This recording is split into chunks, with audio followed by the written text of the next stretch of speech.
What's going on, you guys? This is going to be my episode 9 predictions video. I'm going to be talking about characters and what they're going to be doing in episode 9 based on what we saw in episode 8. So spoiler warning, if you haven't seen 8 already, we're going to be talking heavily about that as well as how that influences and informs episode 9.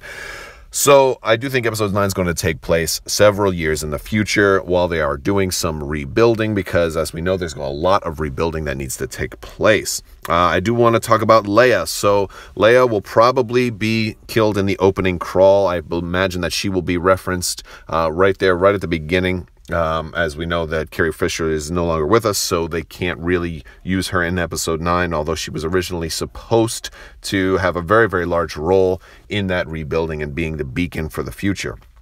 So I imagine she will be dead. They will probably use her death as a very big plot point for just driving the new plot for episode 9. And I imagine we will also have a scene where they do a funeral for a princess, and I imagine it will be a very touching scene.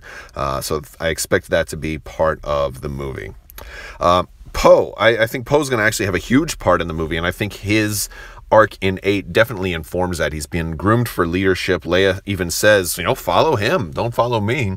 And I think that's an important line that's going to have a lot of resonance with the future. I think Poe will be the new Leia going forward. I think he's going to lead the Resistance. I think he'll be the #1 person there, as a matter of fact. So he is going to be, you know, teaching a new generation of leaders, as well as, you know, possibly getting back into the cockpit. But I don't really expect he's going to do that, though. I don't think they're going to need to do that. I think they have enough other pilots to do that.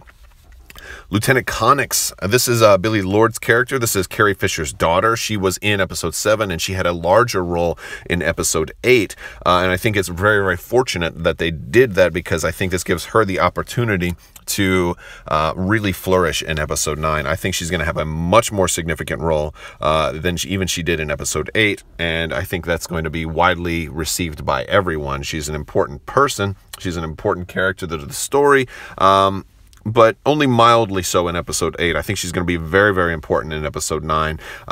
Perhaps working with Poe directly as one of the major leadership in the new Resistance. Possibly, if Poe isn't the top person, then Lieutenant Connix, who will probably be Captain or even Admiral Connix by that time, will be the new lead person for the Resistance. And I think most fans would love that as well.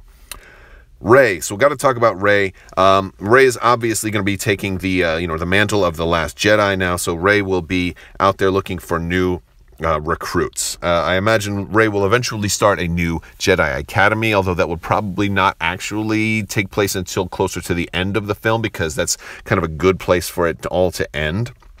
But I imagine the movie's going to open up with Rey actually scouting out for new recruits. Perhaps, you know, you see a troubled youth who is slightly force sensitive, going through some issues on a planet, and they're maybe running, you know, from the law over a misunderstanding, and all of a sudden Rey, you know, finds them in an alley and is like, you know, I know your struggle, you know, come with me and I can help you. You know, something like that.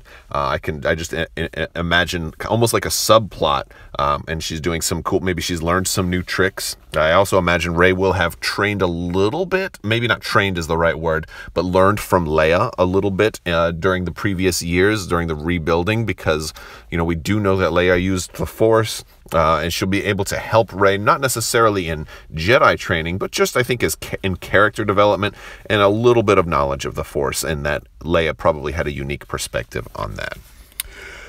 Luke is probably going to be back. Mark Hamill will almost certainly be back in this movie in the form of a Force ghost. I think he will be, and that'll be a really comforting thing for the audience too. I think Luke will be back. He's going to probably be back to guide Rey during probably a time of crisis or confusion. I don't think he'll be back at the beginning of the movie. I think it'll probably be closer to the climax, and he will function very much as Yoda did in this last movie. So I think Luke will be back and doing something fantastic, and he probably will be a little bit funny, is my guess.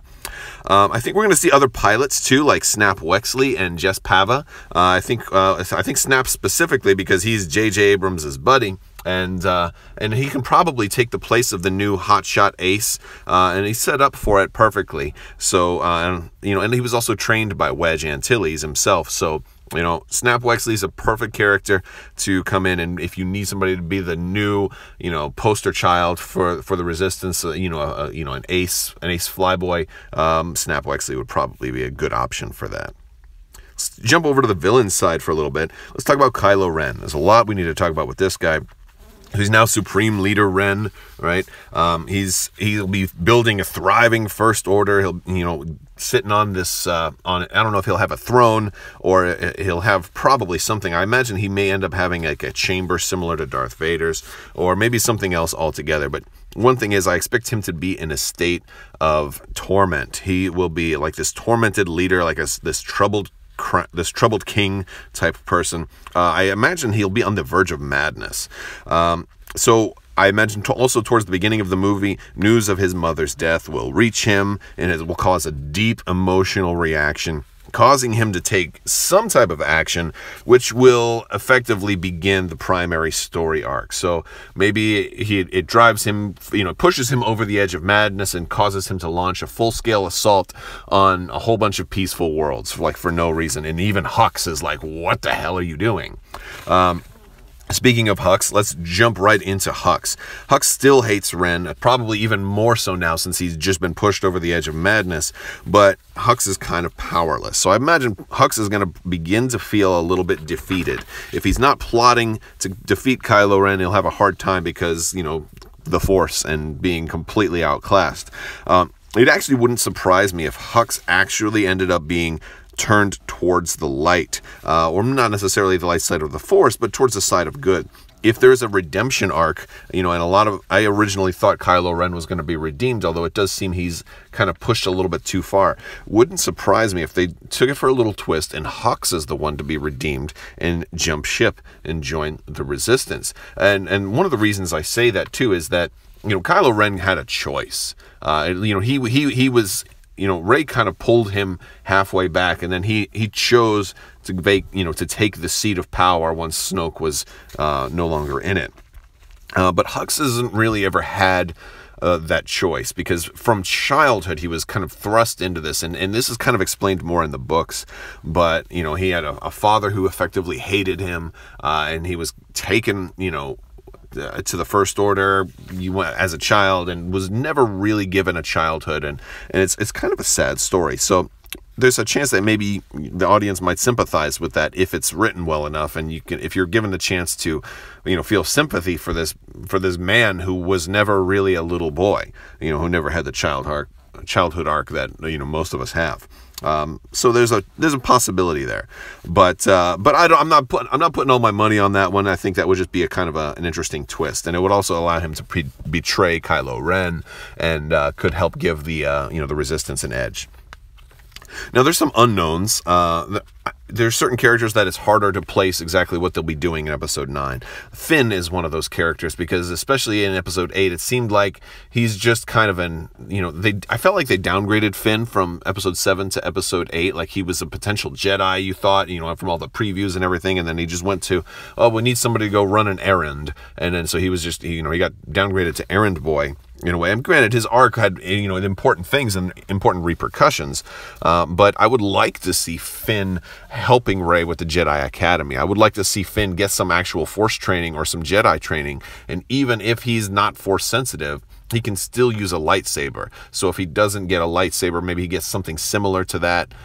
You know, lightsaber nunchucks, they were in Episode 8, kind of, except there was no chain. I just think there's a future for lightsaber nunchucks, and Finn could be the guy. As for like Rose and Chewie, I honestly couldn't. I mean, they could be doing anything. I imagine they'll probably be put into some situation. I could see Rose working on board the Falcon, but I think Rose will probably be linked to Finn. But I could also see Rose working with Chewie. They're both, you know, technologically minded, and it would be kind of cool. I just don't want Rose to get necessarily shoehorned into a meaningless role as well, because I really liked her, and I really liked her story arc. There's some characters I'm hopeful to see. The first one is Sloane. I would love to see Rey Sloane show up. She is one of my favorite characters from the books, and we do know, at least from Phasma and some of the other books, that not only is she in the First Order, but she has survived, like, at least the early formings of it, and she's around the time of The Force Awakens. So, you know, so that's great. And that means she survived basically Snoke coming in and taking over the First Order, because he wasn't originally there.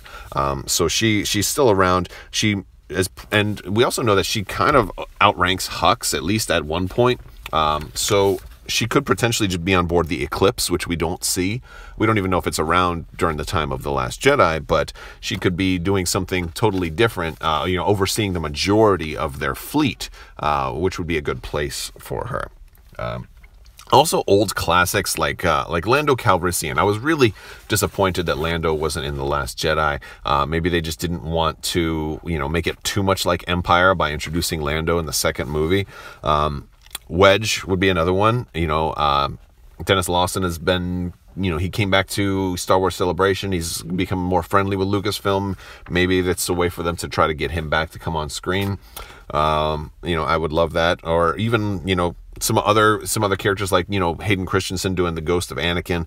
You know, but basically any of our old classics to show up would be a really nice nod, especially for the very end of the movie, like how Jedi ended with all the Force ghosts. It would be nice to see, you know, Luke and Anakin together.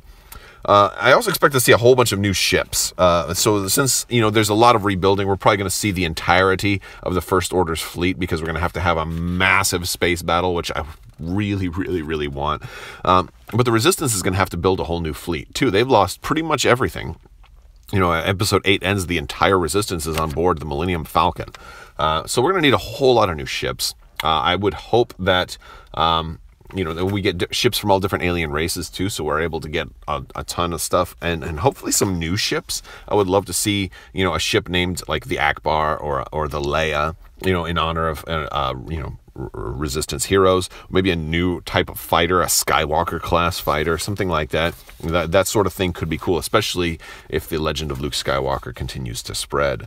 And not just with characters here, but I want to talk about the overall feel. I think this movie needs to have a triumphant feel to it. If Jedi made you sad or mourning, you know, then this movie needs to end triumphant. It needs to make people happy. You need to be walking out of the theater, like throwing your fists into the air, saying, you know, shouting, woohoo, you know.